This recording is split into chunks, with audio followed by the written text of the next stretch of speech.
క్రమశిక్షణకు మారుపేరు, చట్టాన్ని పక్కాగా అమలు చేసే 4వ సింహాలు. కానీ అలాంటి ఖాకీలు ఇప్పుడు దారి తప్పుతున్నారా? ఇప్పటి వరకు గడించిన ఖ్యాతి, పేరు ప్రఖ్యాతులు ప్రస్తుతం మసగబారుతున్నాయా? అసలు ఈ పరిస్థితి ఎందుకు వచ్చింది? తెలంగాణ పోలీసులు ఎందుకు దారి తప్పుతున్నారు? నిజానికి తెలంగాణ పోలీసులకు దేశవ్యాప్తంగా ఒక మంచి పేరుంది. డిసిప్లిన్తో పాటు కేసుల ఇన్వెస్టిగేషన్లో తెలంగాణ పోలీసులు ఫాలో అయ్యే టెక్నిక్స్కు మంచి పేరుంది. చాలా త్వరగా ఇన్వెస్టిగేషన్ కంప్లీట్ చేస్తారు, నిందితులను పట్టుకుంటారని చెప్పి ఒక బ్రాండ్ ఉంది. ఇన్వెస్టిగేషన్లో టెక్నాలజీని యూజ్ చేయడంలో తెలంగాణ పోలీసులు సాటి ఎవరూ రారనేది నేషనల్ వైడ్ టాక్. బట్ ఇంతటి మంచి పేరు క్రమక్రమంగా మసగబారుతోంది. కొందరు అధికారులు చేసే పనికిమాలిన పనులు ఖాకీల పరువు తీస్తోంది. అవసరం లేని విషయాలతో తరదూరుస్తూ ఉన్నారు, అవినీతి మరకలు అంటించుకుంటున్నారు. కాంగ్రెస్ సర్కార్ వచ్చాక యాంటీ కరప్షన్ బ్యూరోకి ఫుల్ పవర్స్ వచ్చాయి. దీంతో ఏసీబీ అధికారులు జూలు విధించినట్టుగా వ్యవహరిస్తూ ఉన్నారు. ఒక్కో డిపార్ట్మెంట్లో జరుగుతున్న అవినీతి వ్యవహారాలను డేగ కనుతో గమనిస్తూ టైం చూసి ఒక్కో అవినీతి అధికారికి చుక్కలు చూపిస్తున్నారు. దురదృష్టం ఏంటంటే ఇలా లంచాలు తీసుకుంటూ అడ్డంగా బుక్ అవుతున్న వారిలో పోలీసులు కూడా ఉంటున్నారు. ఇలా పట్టుబడ్డ వారిలో ఎస్ఐ నుంచి ఉన్నతాధికారుల వరకు ఉంటున్నారు. అక్రమ వసూళ్లకు పాల్పడుతూ సస్పెండ్ అవుతున్న వారి సంఖ్య రోజు రోజుకు పెరుగుతోంది.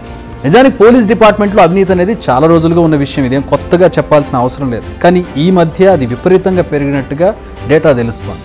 భూ వివాదాల్లో కూడా తలదూర్చే వారి సంఖ్య రోజు రోజుకు పెరుగుతోంది. ఇంకా దారుణమైన విషయం ఏంటంటే అవినీతి స్థాయిని దాటి అత్యాచారాలు చేసే స్థాయికి దిగజారారు కొందరు పోలీసులు. దీనికి perfect example Kaleshwaram police station SI Bhavani శ్రేణుదంతు. ఏకంగా తన పోలీస్ స్టేషన్లో హెడ్ కానిస్టేబుల్గా పనిచేస్తున్న ఒక మహిళా అధికారిపై ఈ దారుణాన్ని కొడిగట్టాడు. అయితే ఆ తర్వాత సీఎం రేవంత్ సీరియస్ అవ్వడం, డిపార్ట్మెంటల్ ఎంక్వైరీ జరగడం, ఉద్యోగం ఊడడం అన్నీ జరిగిపోయాయి. కానీ ఈ ఘటన మొత్తం పోలీస్ డిపార్ట్మెంట్కి ఒక మాయని మచ్చగా మిగిలిపోయింది.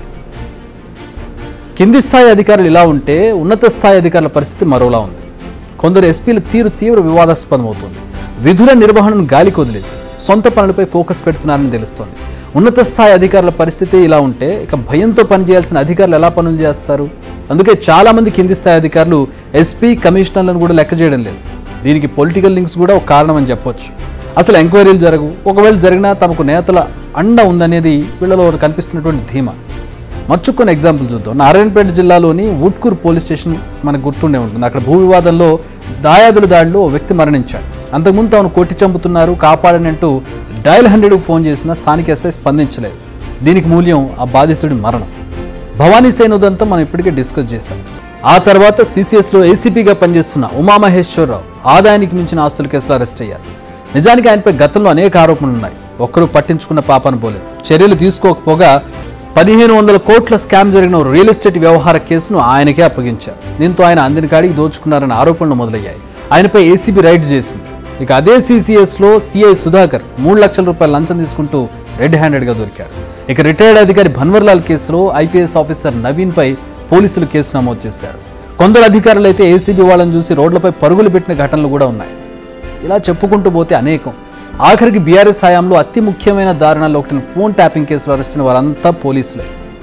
ఇందులో ఎస్ఐ నుంచి మొదలు పెడితే డీజీ స్థాయి అధికారులు వరకు ఉన్నారంటే పరిస్థితి ఏంటో అర్థం చేసుకోవచ్చు.